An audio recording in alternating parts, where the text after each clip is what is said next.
100 நாள் வேலை திட்டத்தை மாற்றும் முடிவுக்கு ஒன்றிய அரசுக்கு திமுக, இடதுசாரி கட்சிகள் கடும் எதிர்ப்பு தெரிவித்துள்ளன. ஒன்றிய அரசின் முடிவுக்கு எதிராக உச்சநீதிமன்றத்தில் வழக்கு தொடுக்க உள்ளதாக திமுக அமைப்பு செயலாளர் RS பாரதி தெரிவித்துள்ளார்.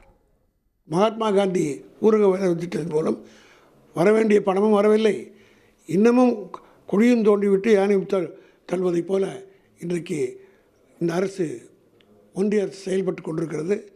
இதையெல்லாம் தமிழ்நாட்டு மக்கள் பார்த்து கொண்டு தான் இருக்கிறார்கள். எல்லா உரிமையும் எடுத்துக்கொண்டு போவாங்க.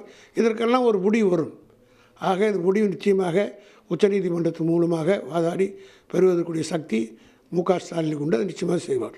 மாநில அரசாங்கங்களை பொறுத்த அளவில் இந்த காலம் முழுவதும் அவங்களுக்கு தனியாக வரி விதிக்கும் அதிகாரம் எதுவும் இல்லை. 2017 ஜிஎஸ்டி அமலான பிறகு சில சின்னதாக இருக்கக்கூடிய சில விஷயங்கள், நீங்கள் கேளிக்கை வரி அல்லது சொத்து வரி, இந்த மாதிரியான வரிகளை தவிர ஒரு பேரிடர் நேர்ந்தால் கூட மாநில அரசாங்கம் தானாக வரி விதிக்க முடியாது. ஒன்றிய அரசாங்கத்தினுடைய அந்த ஒப்புதல் பெற்றுத்தான் செய்ய முடியும் என்கிற.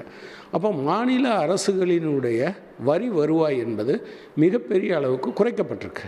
ஐக்கிய முற்போக்கு கூட்டணி அரசாங்கம் இடதுசாரிகள் வலியுறுத்தலால் கொண்டு வரப்பட்ட இந்த திட்டத்தை முற்றிலுமாக அழிக்கிட நரேந்திர மோடி முயற்சிக்கிறார். இது மாநிலங்களை பழிவாங்குவது மட்டுமல்ல, கிராமப்புற ஏழைகளை முற்றிலுமாக துடைத்தெறிகிற, அவர்களுடைய வாழ்வாதாரத்தை, வருமானத்தை துடைத்து எரிகிற செயல் என்கிற முறையில் தான் இதை பார்க்க வேண்டியது இருக்கு. உடனுக்குடன் செய்திகளை தெரிந்து கொள்ள சன் நியூஸ் பெல் ஐகானை கிளிக் பண்ணுங்க.